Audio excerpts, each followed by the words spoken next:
Zone RTI media. నమస్కారం. వార్తలకు స్వాగతం. ముందుగా ముఖ్యాంశాలు. మాజీ ఎంపీ కవిత మీడియా సమావేశం, పలు అంశాలపై వివరణ.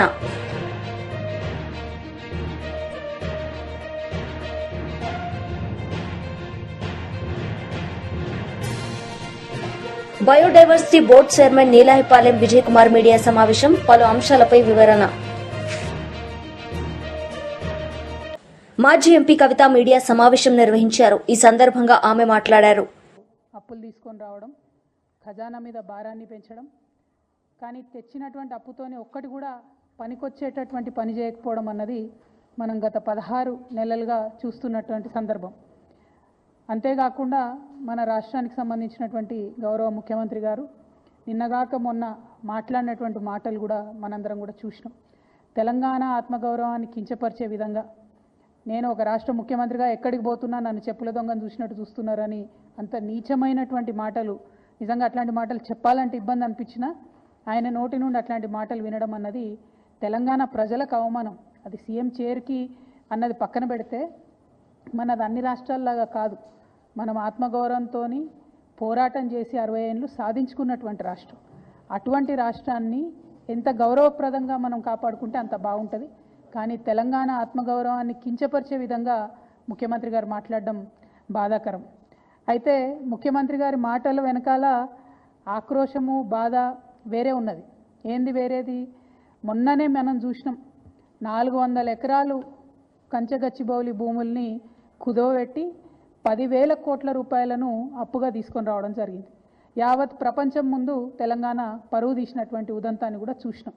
అక్కడ ఉన్నటువంటి నెమళ్లను, చెట్లను అన్నిటినీ నాశనం చేస్తే ప్రపంచవ్యాప్తంగా ఉన్న పర్యావరణవేత్తలందరూ కూడా బాధపడ్డ విషయం చూసినాం. మరి ఎందుకంత పట్టుదల? ఎందుకు ఆ భూములు అమ్మాలి? ఎందుకు 10,000 కోట్లు తెచ్చుకోవాలి అంటే ముఖ్యమంత్రి గారు కంప్లీట్గా ఆలోచన ఏంటంటే, తెలంగాణ రాష్ట్రంలో టీఎస్ఐఐసిలో, ఇదివరకు టీఎస్ఐఐసి అన్నాము, ఇప్పుడు వాళ్ళు టీజీఐఐసి అంటున్నారు, ఇండస్ట్రియల్ ఇన్ఫ్రాస్ట్రక్చర్ డెవలప్మెంట్ కార్పొరేషన్లో 1,75,000 ఎకరాల పైచిలకు భూమి కేసీఆర్ గారు జమ చేసి పెట్టిండ్రు. కేవలం హైదరాబాద్లో కాదు, జిల్లాలలో ఉన్నటువంటి అన్ని కేంద్రాలలో కూడా ఫ్యూచర్లో ఇండస్ట్రియల్ ఎక్స్పాన్షన్ కోసం అని చెప్పి టీఎస్ఐఐసిని ఒక స్ట్రాంగ్ పవర్ఫుల్ ఎంటిటీగా తయారు చేసి పెట్టిండ్రు. ఇవాళ రేవంత్ రెడ్డి గారి కుట్ర ఏంటంటే ఆ భూములన్నింటినీ కూడా కుదవబెట్టాలి. కంచెగచ్చిబౌలి శాంపుల్ మాత్రమే 1,75,000 ఎకరాల తెలంగాణ వ్యాప్తంగా ఉన్న భూముల్ని కుదవబెట్టడానికి ఒక మంచి కుట్రపూరితమైనటువంటి స్కెచ్ రేవంత్ రెడ్డి గారు తయారు చేసుకున్నారు. మరి తయారు చేసుకున్నారు, కానీ ఆ విషయాన్ని ప్రజల నుంచి దాచిపెట్టాలనేటటువంటి ప్రయత్నం చేస్తున్నారు. మీ అందరికి కూడా తెలుసు, నా దగ్గర నిర్దిష్టమైనటువంటి ఆధారాలు లేకపోతే నేను మాట్లాడను. ఇవాళ నా చేతిలో ప్రభుత్వం ఇచ్చినటువంటి జీవో నంబర్ 12 ఉన్నది. GO number 12. ఈ జీవో ఏప్రిల్ 11వ తారీఖున ఇచ్చిరు ఈ సంవత్సరంలో. కానీ ఇది మీకు ఎక్కడ ప్రభుత్వ వెబ్సైట్లో కనబడదు, ఇండస్ట్రియల్ ఇన్ఫ్రాస్ట్రక్చర్ కార్పొరేషన్ వెబ్సైట్లో కనబడదు, ఎక్కడ కూడా కనబడదు. ఎందుకు ఇంత రహస్యం? ఎందుకోసం దాచిపెట్టినరు? ఏమున్నది ఈ జీవోలా? ఇది చెప్పడానికే నేను ఇవాళ తెలంగాణ ప్రజల ముందుకు రావడం జరిగింది. ఈ జీవోలో ఏం చెప్తుందంటే, ప్రభుత్వము ఇప్పటి వరకు Telangana state industrial infrastructure corporation అనేటటువంటిది ఒక ప్రైవేట్ లిమిటెడ్ కంపెనీగా ఉన్నది. ఇప్పుడు దాన్ని రేవంత్ రెడ్డి గారి ప్రభుత్వం నిర్ణయం తీసుకొని పబ్లిక్ లిమిటెడ్ కంపెనీ కింద మార్చడం జరిగింది. మరి ఏం మార్పు వస్తుంది ప్రైవేట్ లిమిటెడ్ కంపెనీ నుంచి పబ్లిక్ లిమిటెడ్ కంపెనీ చేస్తే అంటే, ఇంకా 1,000 కోట్లు ఎక్కువ రుణాలు తీసుకొచ్చేటటువంటి అవకాశం ఉంటుంది. మొత్తం తెలంగాణలో ఉన్నటువంటి 1,75,000 ఇండస్ట్రియల్ ఐడెంటిఫైడ్ భూములు ఏవైతే ఉన్నాయో వాటిని అన్నిటినీ కూడా స్టాక్ ఎక్స్చేంజ్లో కుదవబెట్టేటటువంటి అవకాశం వస్తుంది. అందుకోసమే ప్రైవేట్ లిమిటెడ్ కంపెనీ ఉన్నటువంటి టీఎస్ఐఐసిని ఇలా పబ్లిక్ లిమిటెడ్ కంపెనీగా రేవంత్ రెడ్డి గారు మార్చడం జరిగింది. మార్చడంతోనే దీంట్లో ఏమొచ్చింది, ఇదే జీవోలో చెప్తారు. మార్చుతూ వాళ్ళు నిర్ణయం తీసుకుంటే ఏమొచ్చిందంటే, the company got listed on 11/12/2024 at national stock exchange and the company status got change to high value debt listed entity. అంటే హై వాల్యూలో డెట్ తీసుకోవడానికి, అప్పులు తీసుకోవడానికి, 1,000 కోట్ల అప్పులు తీసుకోవడానికి ద్వారాలు తెరిచినటువంటి ప్రభుత్వం, కాంగ్రెస్ ప్రభుత్వం తెరిచినటువంటి ముఖ్యమంత్రి గారు రేవంత్ రెడ్డి గారు. ఇవాళ నేను రేవంత్ రెడ్డి గారిని అడుగుతా ఉన్నా, మీరు ఒకవేళ ప్రైవేట్ లిమిటెడ్ కంపెనీ నుంచి పబ్లిక్ లిమిటెడ్ కంపెనీ చేస్తే పబ్లిక్ దగ్గర ఈ విషయం ఎందుకు దాచిపెట్టినరు? నెల రోజులైతే ఈ విషయాన్ని, ఈ జీవోను ఎందుకు మీరు వెబ్సైట్లో పెడతలేరు? ఎందుకు మీరు ఎక్కడ సమావేశాల్లో చెప్తలేరు? ఒకవేళ ఈ మార్పు చేయడానికి private limited to public limited చేయడానికి మీరేమైనా నిపుణుల కమిటీ వేసిండ్రా? ఎందుకోసం తెలంగాణ భూములన్నీ తీసుకుపోయి స్టాక్ ఎక్స్చేంజ్లో కుదోబెడుతున్నారు? స్టాక్ ఎక్స్చేంజ్ మన చేతిలో ఉంటుందా? దానిలో ఒకసారి లాభాలు రావచ్చు, ఒకసారి నష్టాలు రావచ్చు. ఒకవేళ నష్టం వస్తే తెలంగాణలో మనం జమ చేసి పెట్టుకున్నటువంటి 1,75,000 ఎకరాలు వాటి భవితవ్యం ఏంటిది? మన పిల్లల భవిష్యత్ ఎట్లా? రేపు ఎవరైనా కొత్తగా పెట్టుబడులు పెడదామని వస్తే వాళ్ళకి ఏం భూములు ఇస్తాం, మనము ఎట్లా ఫెసిలిటీస్ క్రియేట్ చేస్తాము? అంటే మీరు తెలంగాణ రాష్ట్ర భవిష్యత్తు మీద ఏమాత్రం ఆలోచన లేకుండా డైరెక్ట్గా పబ్లిక్ లిస్టెడ్ కంపెనీ చేసి దీన్ని స్టాక్ ఎక్స్చేంజ్లో లిస్ట్ చేయడం అన్నది చాలా దారుణం. ఈ విషయాన్ని ప్రజలకు biodiversity board chairman Neelayapalem Vijay Kumar media సమావేశం నిర్వహించారు. ఈ సందర్భంగా ఆయన మాట్లాడారు. రిసార్ట్కి పంపించారు. హైలాండ్ రిసార్ట్లో గత వారం రోజులుగా మనం చూస్తున్నది ఇదే. మహిళలు కొంతమంది దిద్దారు. వాళ్ళు ఎవరంటే డ్రైవర్ల భార్యలు, వెల్డర్లు, చంటి బిడ్డలను చంకలు వేసుకొచ్చిన మహిళలు. వీళ్ళెవరిని ఏం తప్పట్లేట్లేదు. వాళ్ళకేదో పాపం 4 డబ్బులు ఇచ్చాడు కాబట్టి వచ్చారు, వాళ్ళకేం తెలుసు? సో ఈ పేపర్లు దిద్దాలంటే ఒక ప్రొఫెసర్ స్థాయి, మినిమం ఒక ప్రొఫెసర్ స్థాయి ఉండాలి అని వాళ్ళ రూల్స్లో ఉంది. ఆయన మోనార్క్ కదా, ఆయన రూల్స్ అండ్ రెగ్యులేషన్స్ని తూవని పక్కన పెట్టేసి అక్కడ దిద్దిచ్చారు. సరే, మళ్ళా పాపం అభ్యర్థులు కోర్టుకెళ్ళారు. అట్లా కాదు, ఇక్కడ ఆయన అక్కడ దిద్దిచ్చాడు, ఇది ఏపీపీఎస్సీ ఆఫీస్లో చేయించాలి కదా అని చాలా అలవోగ్గా అబద్ధం చెప్పించారు. మేము అసలు అక్కడ దిద్దించలేదు అన్నాడు. కోర్టుకి ఈ అభ్యర్థులు అక్కడ ఎంతెంతమంది సెక్యూరిటీ ఉన్నారు, వాళ్ళ బిల్స్ ఏంటి, వాళ్ళ ఫుడ్ ఏంటి, ఇవన్నీ కష్టపడి సంపాదించి ఎంతన్నా పాపం నిరుద్యోగులు ఒక్కొక్కరు 2-3 సంవత్సరాల పాటు లీవులు పెట్టి ఎట్టన్నా ఈ జాబ్ కొట్టాలి అనే దీంతో పాపం కష్టపడి చదివిన, రాత్రి మగవాళ్ళు కష్టపడి చదివిన వాళ్ళు కాబట్టి ఇట్లాంటి యాదవ పనులు చేసిన వీళ్ళ కోసం మళ్ళా కోర్టుకు ఎక్కి ఆ బిల్స్ అన్నీ ఇస్తే కోర్టు అవన్నీ చూసి అవును నిజమే, ఈ తప్పు, వాల్యుయేషన్ చేయించండి అంటూ పంపించారు. గౌతమ్ సవాంగ్ గారు వచ్చారు.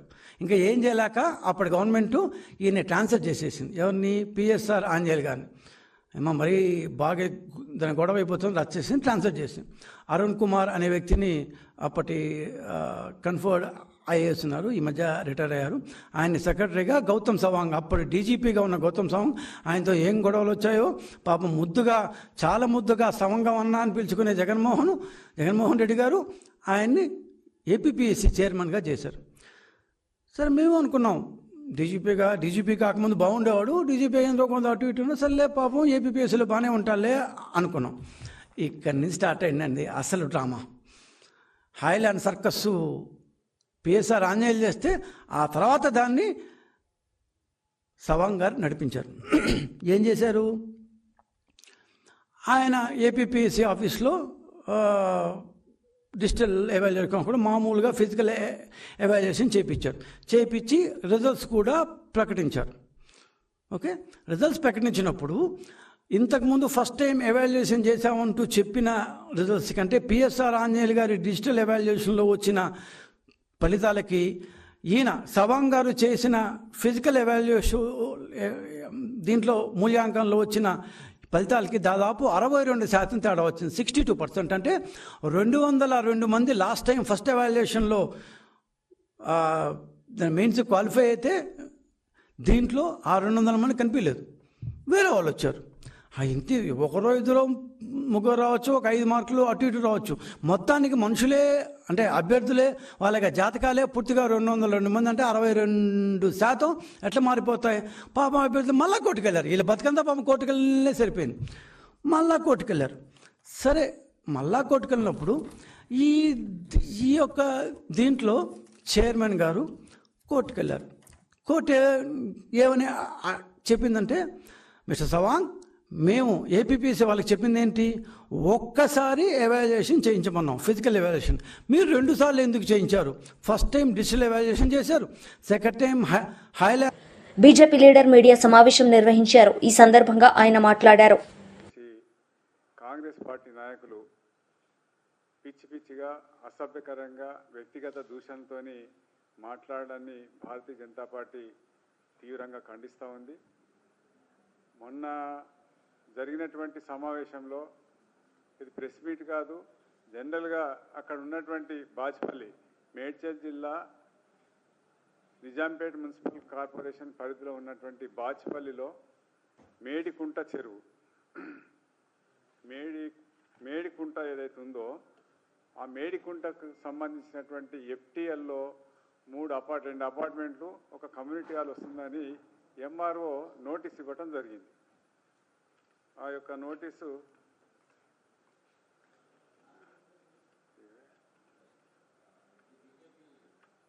ఇప్పుడు ఇది తెచ్చిచ్చే కదా మనకు.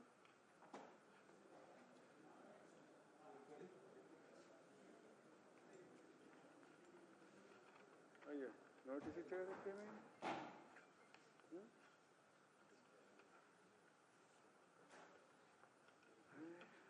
కింద పడ్డదే. ఈ యొక్క నోటీసు వారం రోజుల లోపల ఎంఆర్ఓ నోటీస్ ఇవ్వడం జరిగింది. ఆ యొక్క నోటీసు ద్వారా 7 రోజుల లోపల ఈ అపార్ట్మెంట్ వాసులు ఖాళీ చేసి ఆ యొక్క అపార్ట్మెంట్లను కూల్చివేసుకోవాలని, కమ్యూనిటీ హాల్ను కూల్చివేసుకోవాలని దాదాపు 80 కుటుంబాలు దాంట్లో నివసిస్తూ ఉన్నారు. 5 సంవత్సరాల క్రితమే నిర్మాణం అయి ఉన్నటువంటి అపార్ట్మెంట్స్ అవి. కమ్యూనిటీ హాల్ కూడా నిర్మాణం అయి ఉంది. మరి 5 సంవత్సరాల కింద లేనటువంటి అభ్యంతరము ఇప్పుడు నోటీస్ ఇవ్వడంలో అర్థమే ఉంది. కాబట్టి అక్కడ ఉన్నటువంటి అపార్ట్మెంట్ వాసులతో మాట్లాడుతూ నేను కూడా సమావేశంలో ఉన్నా. మరి చాలామంది బీజేపీ కార్యకర్తలు ఉన్నారు, అదేవిధంగా అపార్ట్మెంట్ వాసులు వాళ్ళందరూ ఎక్కడెక్కడి నుంచో రాష్ట్రానికి సంబంధించి అనేక జిల్లాల నుంచి ఉన్నటువంటి వాళ్ళు అక్కడ ఉన్నారు. అపార్ట్మెంట్ కొని వాళ్ళు నివసిస్తూ ఉన్నారు, శాశ్వతంగా నివసిస్తూ ఉన్నారు. అటువంటి వాళ్ళకి వాళ్ళ పిలుగుపడ్డట్టు వచ్చి ఈ నోటీస్ ఇవ్వటంలో, ఎంఆర్ఓ నోటీస్ ఇవ్వటంలో అర్థమేముంది? ఆ ఫ్లోలో ఇది తప్పు. ఈ విధంగా హైడ్రా ఏ రకంగానైతే అక్కడ ఇక్కడ ఈ కూల్చివేతలు చేశారో అందులో ఎక్కువ మల్కాజ్గిరి పార్లమెంట్ నియోజకవర్గంతో పాటు ఇటు రంగారెడ్డి జిల్లాలో ఈ విధమైనటువంటి కూల్చివేతలు జరుగుతున్నాయి. మూసి పరివాహక ప్రాంతంలో కూడా ఈ విధంగా జరుగుతున్నాయి. అది తప్పు. ప్రజలను ఇబ్బంది పెట్టొద్దు, భయవంతం చేయొద్దు అని చెప్పేసి ఆ ఫ్లోలో వాళ్ళు మాట్లాడింది. అంతే తప్ప ఎవరిని వ్యక్తిగతంగా దూషించలేదు, వ్యక్తిగతంగా మాట్లాడలేదు. కాబట్టి ఎప్పుడు మాట్లాడే తీరునే మాట్లాడింది తప్ప అందులో కొత్త విశేషం ఏమీ లేదు. దానికి కాంగ్రెస్ పార్టీ నాయకులు వ్యక్తిగతంగా మాట్లాడి జగ్గారెడ్డి గారు, అదేవిధంగా ఆది శ్రీనివాస్, వీళ్ళిద్దరూ వ్యక్తిగతంగా మాట్లాడి చాలా అవమానకరంగా వాళ్ళు వ్యవహరించడం ఏదైతే ఉందో ఇది భారతీయ జనతా పార్టీ తీవ్రంగా ఖండిస్తుంది. మీరు వ్యక్తిగతంగా మాట్లాడడం కాదు, ఏదైనా ఉంటే ఒక పాలసీల మీద మాట్లాడండి. భారతీయ జనతా పార్టీ గురించి కానీ లేదా ఎంపీలు వివిధ ఎంపీలు భారతీయ జనతా పార్టీకి సంబంధించిన ఎంపీలు వాళ్ళ నియోజకవర్గాలు చేస్తున్నటువంటి విషయాల మీద, కార్యక్రమాల మీద మాట్లాడండి. అంతేగాని ఒక వ్యక్తిని పట్టుకొని వ్యక్తిగతంగా మాట్లాడి ఏదైతే సభ్య సమాజము తలదించుకునే విధంగా ఆ పరిభాషలో మాట్లాడడం ఏదైతుందో అది కాంగ్రెస్ పార్టీ నాయకులకే చెల్లుతుంది తప్ప సమాజం అంగీకరించదన్న విషయాన్ని ఈ సందర్భంగా గుర్తు చేస్తా ఉన్నాను. గతంలో ఇప్పుడు ఇవాళ జగ్గారెడ్డి గారు ఈ రకంగా మాట్లాడిండు. మరి అయ్యా నీవు ఇదే ముఖ్యమంత్రి కాకముందు మీ పార్టీ నాయకుడిగా ఉన్నప్పుడే ఏ విధంగా మాట్లాడో ఒకసారి గుర్తు తెచ్చుకో. నీ పరిభాషలో కాదు, ఏ రకంగా కూడా అవమానకరంగా మాట్లాడలేదు. కాబట్టి పేదలకు అన్యాయం జరగద్దు, పేదలకు నోటీస్ ఇచ్చి భయభ్రాంతం చేయొద్దు. అమాయకులు, మధ్యతరగతి వారు వీటి ఫ్లాట్లను కొన్నారు, రుణాలు తెచ్చుకొని కొన్నారు. వాటిని ఆ కమ్యూనిటీ హాల్ను మున్సిపల్ ఫండ్స్తోని నిజాంపేట మున్సిపల్ కార్పొరేషన్ యొక్క ఫండ్స్ ఇచ్చి ఆ యొక్క కమ్యూనిటీ హాల్ నిర్మాణం జరిగింది. ఆ కమ్యూనిటీ హాల్కు అక్కడ ఉన్నటువంటి స్థానిక ఎమ్మెల్యే, ఎమ్మెల్సీ, తర్వాత మేయర్ వాళ్ళందరూ కూడా ఆ యొక్క ఇనాగరేషన్లో పాల్గొన్నారు. ఇది అధికారికమా లేకపోతే ఇల్లీగలా? ఏమైనప్పటికీ ఆ విధంగా మరి అది మాజీ హోంమంత్రి బీఆర్ఎస్ పార్టీ సీనియర్ నాయకులు నాయని నరసింహారెడ్డి జయంతి కార్యక్రమంలో మాజీ మంత్రి కేటీఆర్ పాల్గొన్నారు. ఈ సందర్భంగా ఆయన మాట్లాడారు. నేను అదేవిధంగా పద్మారావు గారు ఇంకా కొంతమంది మేము మౌలాలి రైల్వే స్టేషన్లో రైలు రోకోలు చేసినప్పుడు, ఉప్పల్లో రాస్తా రోకోలు చేసినప్పుడు, ఉస్మానియా యూనివర్సిటీ కాడ మాణికేశ్వరి నగర్ బస్తీ కాడ గొడవ పోయినప్పుడు మా మీద రకరకాల కేసులు అప్పటి కాంగ్రెస్ ప్రభుత్వం పెట్టింది. సో ఆ కేసుల చుట్టూ తిరుగుతున్నప్పుడు మన ప్రభుత్వం వచ్చిన తర్వాత వారు హోంమంత్రిగా ఉన్నారు. నేను ఒకరోజు అడిగిన, అన్న ఎత్తే రాదే, మీరే హోంమంత్రి, మరి మీరు ఎత్తైపోతే ఇంకెవరు ఎత్తేయాలి మా మీద అంటే, వెంటనే డీజీపీని పిలిచి కేసీఆర్ గారు చెప్పినారు వెంటనే అన్ని కేసులు ఎత్తేయాలని చెప్పి అన్ని కేసులు ఉద్యమ కేసులు ఆ రోజు వెంటనే సమీక్షా సమావేశం పెట్టి వారే ఎవరి మీదనైతే కాంగ్రెస్ ప్రభుత్వం ఆనాడు కేసులు పెట్టిందో ఎవరినైతే ఇబ్బంది పెట్టే ప్రయత్నం చేసిందో ఉద్యమంలో వారే హోంశాఖ మంత్రిగా మొత్తం ఉద్యమకారులందరి మీద కూడా కేసులు ఎత్తేసే విధంగా వారికి ఆ బాధ్యత అప్పచెప్పింది పెద్దలు కేసీఆర్ గారు. అట్లాగే నాయన నరసింహారెడ్డి గారు కార్మిక పక్షపాతి. నేను ఇండస్ట్రీస్ మినిస్టర్గా ఉంటే వారు కార్మిక మంత్రిగా ఉండే కొంతకాలం కార్మికులు హోంమంత్రిగా ఉన్నా కూడా కార్మికుల ఇష్యూలు తీసుకొని వచ్చేది వారు. నీకెందుకే ఇవన్నీ అంటే అరే నేను ఎదిగిందే వాళ్ళతోని కార్మికులే నన్ను లీడర్ చేసిండ్రు. నేను విఎస్టీ నుంచి మొదలు పెడితే ఎన్నో దానిలా నేను కార్మిక సంఘంలోకి వెళ్ళి వచ్చినోడిని సోషలిస్ట్ నాయకుడిని నాకెందుకంటే పోయింది నువ్వు అని చెప్పి లొల్లి పెట్టి ఎట్టి పరిస్థితుల్లో కార్మికులను పరిశ్రమలు యాజమాన్యాలు ఎక్స్ప్లాయిట్ చేయొద్దు, వాళ్ళ పొట్టగొట్టద్దు, శ్రమ దోపిడీ జరగద్దు అని గట్టిగా జీవితాంతం కొట్లాడిన నాయకుడు కార్మిక పక్షపాతి పెద్దలు నరసింహారెడ్డి గారు. వారి గురించి వారి యొక్క కమిట్మెంట్ గురించి చెప్పాలంటే వారు సంపాదించింది పేరు, డబ్బు సంపాదించకపోవచ్చు కానీ పేరు మాత్రం అపారంగా సంపాదించారు. ఎంత పేరు ఎట్లా వస్తుందంటే మనిషికి జీవితంలో నాకు బాగా గుర్తుంది. నేను పెద్దలు కేసీఆర్ గారితో పాటు ఢిల్లీలో ఉన్నా 2005 సంవత్సరమో 6వ సంవత్సరం కరెక్ట్గా గుర్తులేదు.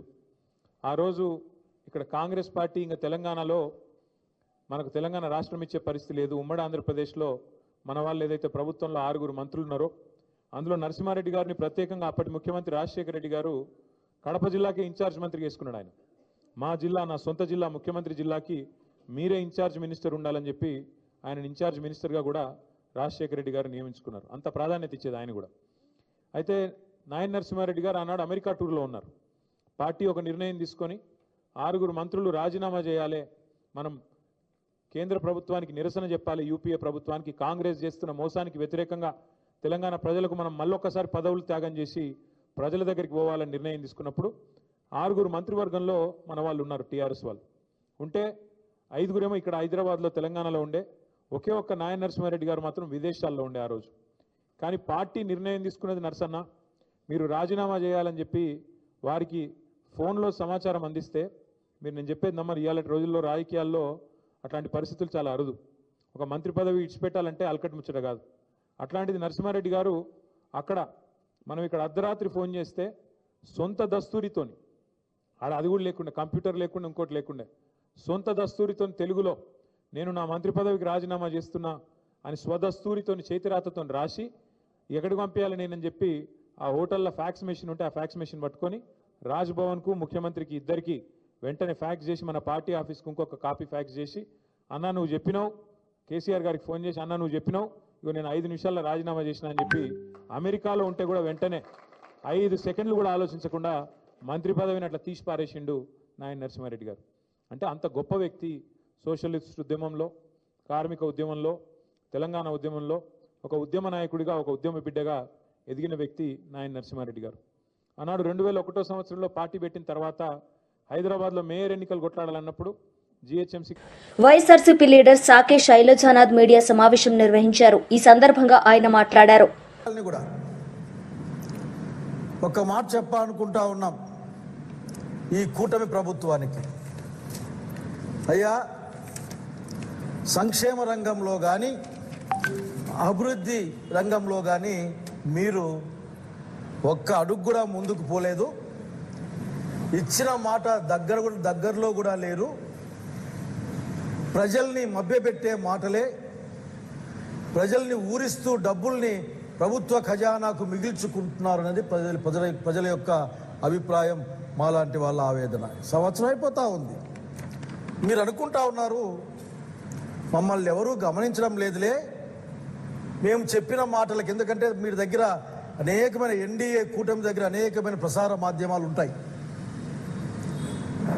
మొన్నటి బార్డర్ ఇష్యూలోగా వార్తలు వచ్చినట్లు చాలా ఉంటాయి. ఎవరు గమనించలేదని. శాంతి భద్రతల విషయంలో కూడా మీరు దేవతా వస్త్రాలు ధరించి ఉన్నారని చెప్పాలనుకుంటా ఉన్నా నేను. మొత్తం అందరికి కనిపిస్తూ ఉంది, మీకు మాత్రమే దేవతా వస్త్రాలు మా ఒంటి మీద ఉన్నాయి అని మీరు అనుకుంటా ఉన్నారు. అనేక అంశాల గురించి మాట్లాడచ్చు, మీరు ఎక్కడ ఊదర కొడతా ఉంటారు. సూపర్ 6 రేపేస్తా, మన్నాడిస్తా, తల్లికి వందనం ఎల్లుండి పెడతా అని ఇట్లా మాట్లాడుతూ ఉంటారు. మాలాంటి జిల్లాలకు వస్తే ఇంకా మీరు మాట్లాడే మాటలకు సరిగ్గా అడ్డమే ఉండదు. ఎందుకంటే మా దగ్గరున్న మీ వాళ్ళు. వార్తలు ముగించే ముందు ముఖ్యాంశాలు మరోసారి. మాజీ ఎంపీ కవిత మీడియా సమావేశం, పలు అంశాలపై వివరణ.